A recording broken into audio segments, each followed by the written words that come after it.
Most people never realize how quickly they can turn everything around because they're stuck in the mindset that transformation takes forever. But it doesn't. 6 months. That is all it takes to completely change your life.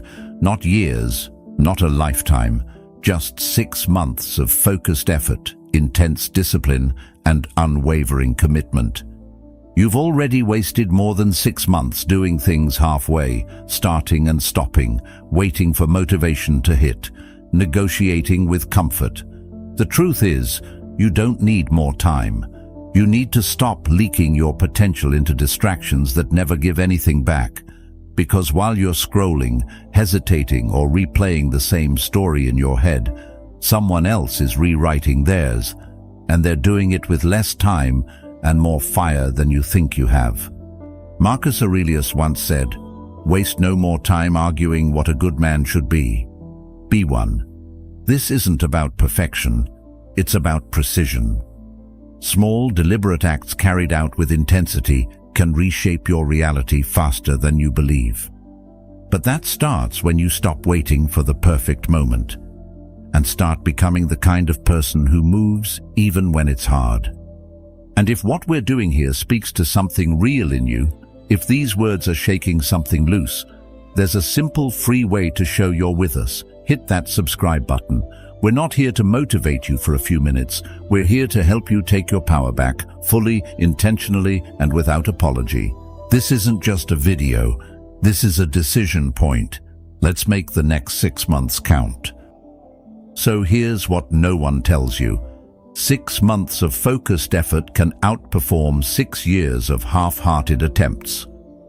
But it requires something rare, full alignment. Not just doing the right things, but becoming the kind of person who does them without second-guessing. Your habits, your thoughts, your environment, your discipline, everything has to move in the same direction, like a well-trained army marching under one command. And that command must come from you, not from motivation, not from fleeting inspiration, from a decision so clear, so firm, that the noise of hesitation can't drown it out. Why don't most people reach that level of clarity? Because they're divided, internally fragmented. One part of them wants greatness, another part wants rest, distraction, and comfort. One voice whispers about potential, another clings to old habits, to fears dressed as routines, and in that tug-of-war, energy leaks. You scroll when you should study. You eat junk when you promise discipline. You rationalize when you should move. You delay when the answer should be now. And bit by bit, your identity gets shaped not by who you want to become, but by who you keep choosing to be in moments of weakness. Carl Jung once said, "Until you make the unconscious conscious, it will direct your life and you will call it fate." What does that mean here? It means the enemy isn't out there. It's in the blind spots. It's the patterns you don't question, the inner voices you confuse for truth, the pain you've made peace with simply because it's familiar. This 6-month transformation isn't just about working harder. It's about confronting the unconscious forces that quietly dictate your choices. Your procrastination isn't random. Your self-sabotage isn't an accident. They're habits of thought, built long ago, still running the show in the background. So how do you break them? Not gently, not someday, not when you feel ready.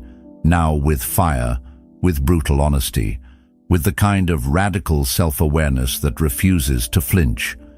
You must look your defaults in the face, the excuses, the mental exits, the emotional dependencies, and strip them of the lies that make them comfortable. Socrates said, "The unexamined life is not worth living." But the examined one? That's where the real war begins, because once you see what's been holding you back, you can't unsee it. The only thing left is what you choose to do with it. And that brings us to the next question. What happens when your excuses no longer work on you? Ask yourself, what have the last 6 months really looked like? Not through the lens of self-forgiveness, not through the haze of "I've been busy," but through the raw honesty of someone who's done pretending. Did you spend more time escaping your problems than solving them? Did Netflix get more hours than your goals? Did you find ways to delay the very things you claim you want, dressing up avoidance in the costume of just being realistic? Be brutally honest. How often did you lower your standards the moment discomfort knocked on your door and said, "Let's take it easy today"? And if you did, if that version of you has been in the driver's seat, how much longer are you going to let them steer? How many more days will you trade for temporary comfort, knowing full well they never come back? 6 months. That's your test. Not to invent a new identity, not to chase an image you saw online, but to return to yourself, to the version of you that existed before the world told you to play small, to blend in, to stop asking for more. That version didn't wait for permission. It didn't explain its hunger away. It moved, it created, it acted, and it's still in you, buried under layers of hesitation, but not gone. Carl Jung believed that wholeness is not achieved by cutting off parts of ourselves, but by integration. You don't need to become something you're not. You need to remember who you were before fear rewrote the script. But here's the catch. You don't get to remember without responsibility. You don't reclaim your power while blaming your past, so you take ownership. Not the comfortable kind, not the social media kind where you post a caption about owning your life and then do nothing different. I mean the kind that hurts, the kind that makes your stomach drop, the kind that leaves no one else to blame. If you're not where you want to be, it's not the algorithm's fault. It's not your toxic boss or your broken schedule. It's your decisions, your rituals, the comfort you chose over growth. The truth is painful, but it's clean. Unlike denial, which leaves a mess every time. Aristotle said, "We are what we repeatedly do." Excellence, then, is not an act, but a habit. You don't need more time, you need more intensity. The kind of commitment that makes distractions feel offensive. The kind of clarity that makes the old you feel foreign. When you build a life rooted in purpose, things that once felt irresistible start to lose their power. You no longer entertain anything that doesn't fit the identity you're building, not because you're forcing discipline, but because misalignment feels wrong. So let me ask you, what good is a goal without a system to hold it up? Most people love to dream. Few are willing to architect the day-to-day discipline that makes the dream real. And even fewer live that discipline when no one is watching. But that's the difference between growth and stagnation, between regret and pride. So stop asking, "What should I do?" That question assumes you're lost. Start asking the question that assumes your power. Who must I become to never need to ask this question again? Because once you become that person, the path reveals itself. The habits align. The excuses lose their volume, and the need to find motivation, it disappears entirely. But what kind of mindset does that kind of person operate from? This is the first shift, identity. Everything starts here, because when your identity upgrades, your habits don't need alarms or reminders. You don't have to convince yourself to show up. Showing up becomes as natural as breathing. It becomes you. This isn't some motivational fluff. This is neuroscience and philosophy agreeing for once. The brain clings to identity, and behavior follows belief. If you still think of yourself as undisciplined, your actions will subconsciously reinforce that label. But when you see yourself as someone who follows through, even when it's hard, you begin to act in alignment with that truth, almost automatically. That's why the Stoics were right when they said, "Don't waste time arguing what a good person is. Be one. Embody it." Plato taught that virtue is not something we inherit, but something we cultivate through repetition. When the standard becomes your nature, effort disappears. You no longer ask, "Should I?" You simply do. But here's where most people stall. They've upgraded the desire, not the identity. They want more, but they still see themselves as less. So let's get practical. Let's talk clarity. Not vague aspirations like, "I want to be successful," or "I want to be happier." That's noise. That's wallpaper thinking. Pretty, but useless. What does success look like for you? Feel like? Measure like? If you can't describe it, your mind can't pursue it. Do you want to lose 30 pounds? Say it. Don't hide behind, "I just want to get in shape." Do you want to build a 6-figure business? Read 50 books this year? Sleep 8 hours a night? Spend more time with your kids? Whatever it is, name it, clarify it, quantify it. Because blurry goals lead to blurry effort, and blurry effort leads to nowhere. Aristotle said, "The soul never thinks without an image." If you can't picture your future, your mind won't move toward it. You must be able to see it so clearly that every part of you starts believing it's already on the way. But even clarity isn't enough. Here's the kicker. That goal, you have to reverse engineer it into daily execution. Not monthly intentions, not weekly bursts of motivation. Daily precision. What must happen today, exactly, to move 1 inch closer? 1 email, 1 workout, 1 uncomfortable conversation. And then you do it. No matter how you feel, no matter the weather, no matter if Mercury is in retrograde or your to-do list is giving you a panic attack, you don't wait to feel ready. You build your own internal climate. A system where discipline isn't something you chase, it's something you are. Because real discipline is forged in friction, not ease. Anyone can act when it's convenient. What defines you is what you do when it's not. So why do most people break down? Because the ego wants visible results, now. It craves validation like oxygen, but transformation doesn't work that way. It's quiet at first, invisible. It feels like nothing is changing, until one day, everything has. That's the paradox. You won't feel it happening while it's happening. So don't chase fireworks. Chase consistency. That's where the power lives. That's where identity crystallizes. You know what destroys more dreams than failure ever could? Negotiation. That inner whisper. Maybe I'll skip today. It's not that urgent. I'll start fresh on Monday. Once that debate starts, it's already over. Because comfort is persuasive. It doesn't yell. It suggests. It offers softness when what you really need is steel. That's why the greats remove the option entirely. They decide once and then act forever. They don't revisit the commitment every morning. They live inside it. You think Marcus Aurelius opened his eyes each day and debated whether to embody virtue? Number, he understood the responsibility of his role, and he embodied it without asking for applause. Socrates didn't wait for the right moment to speak truth. He was truth in motion. Their actions weren't rooted in emotion, but in principle.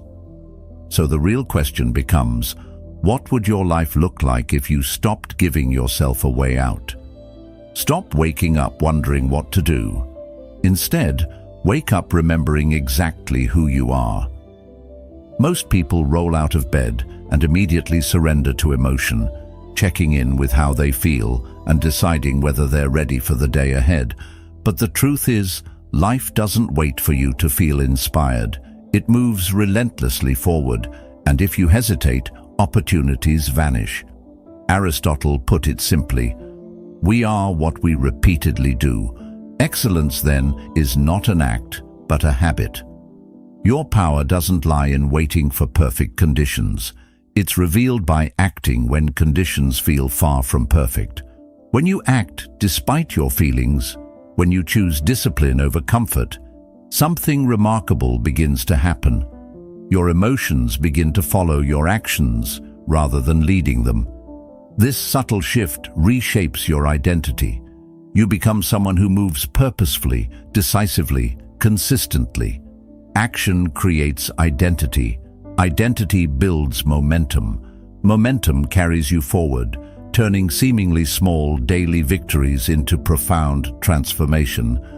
But how do you maintain momentum when life is so eager to distract you? Momentum, after all, is fragile. You protect it by guarding your time as though your very life depends on it, because it truly does. Consider the limited nature of your days and weeks. Every moment you surrender to trivial distractions or aimless scrolling is a quiet surrender of the life you truly want. Most people aren't lazy, they're just experts at quietly losing track of their time. Their days leak away, drip by drip, into activities that offer no real return. Carl Jung warned us, "You are what you do, not what you say you'll do." Your time and your attention are among the most valuable resources you possess, yet how often do you treat them as disposable? How many small interruptions, harmless at first glance, gradually erode the very foundations of your dreams? Understand, this isn't about relentless hustle or endlessly pushing yourself into exhaustion. This is about reclaiming sovereignty, taking back control of the hours and minutes that define your life. Ask yourself honestly, who really owns your day? Is it you, or is it every passing impulse, every trivial notification, every random thought begging for your attention? If you don't actively defend your focus, distractions will effortlessly conquer it. Plato once said, "The first and greatest victory is to conquer yourself. Begin that conquest by structuring your days intentionally. Design your life thoughtfully, create moments of uninterrupted focus, protect deep work as something sacred, and honor periods of quiet reflection as non-negotiable. This is how you craft a life with intention, purpose, and clarity. But why stop at simply structuring your days? Why not raise the bar higher? Why not elevate your standards? Not eventually, not someday, but right now. Because here's a powerful truth: your standards define the limits of your potential. Aristotle believed that the purpose of life is the realization of excellence. If you demand excellence, excellence emerges. If you accept mediocrity, mediocrity becomes your reality. So ask yourself this deeply: are your current standards truly worthy of the life you envision, or is it time to redefine them entirely? While others are still carefully laying plans, hesitating and waiting for the perfect moment, you're already in motion. You're already putting your mark on the world. While they calculate risks and weigh every possible outcome, you're boldly creating outcomes of your own. Because here's the truth they haven't realized yet: life rewards motion, not contemplation. It favors those who take action, those who push forward even when certainty isn't guaranteed. You see, confidence isn't quietly cultivated through endless contemplation or theoretical analysis. It's forged in action, born from repeatedly stepping into uncertainty and discovering that you can handle whatever comes your way. Aristotle famously said, "Courage is the first of human qualities, because it is the quality which guarantees the others." When you step into action, courage and confidence follow. You don't need more preparation. You need fewer excuses, fewer hesitations, fewer moments of doubt. Every second spent hesitating is a second surrendered to fear, while every moment spent moving forward reinforces your strength. Carl Jung wisely observed, "You are what you do, not what you say you'll do." Every day you're either reinforcing your personal power or feeding your weaknesses. Every choice you make, however small it seems in the moment, is casting a powerful vote toward the person you're becoming. Your habits, your routines, even the seemingly insignificant decisions you make throughout the day, all add up. Each one pushes you closer to your ideal self or drags you further away. So ask yourself, which direction did you move today? And since every action counts, why not move decisively, swiftly, and with purpose? Plato believed deeply in the principle that human behavior flows from three main sources: desire, emotion, and knowledge. Align these three elements and let them propel you forward. Move with an unrelenting hunger. Move with a sense of obsession. Not reckless obsession, but the kind that clarifies and energizes your every action, making distractions feel meaningless. When you move like this, hesitation no longer controls you. Fear doesn't define your decisions. Momentum takes over, and momentum is the most unstoppable force there is. If you commit to this level of intensity and clarity for the next 6 months, you won't recognize the person you used to be. Think about that. The hesitant version of you, the one who used to delay, stall, and second-guess, will become a distant memory. Instead, you'll move with purpose. You'll speak with conviction. You'll think clearly, precisely, in full sentences, rather than the fragmented phrases of doubt and indecision. The fog of uncertainty will lift, replaced by a vibrant clarity of mind, body, and spirit. Perhaps the most profound transformation, though, is that when you look back, it won't be pride you feel. It'll be gratitude. Not gratitude for the achievements or the accolades, though those will surely come, but gratitude for that singular moment of decision, the decision you made today, to finally act, to finally commit, to finally refuse to be defined by hesitation. Because this moment right now isn't the conclusion of anything. It's not the finish line. This is ignition. It's a spark lighting the fire of everything you're about to become. The person you're transforming into doesn't live in dreams or hypothetical scenarios anymore. They're not theoretical or imaginary. They're real. They exist right now, in this very moment.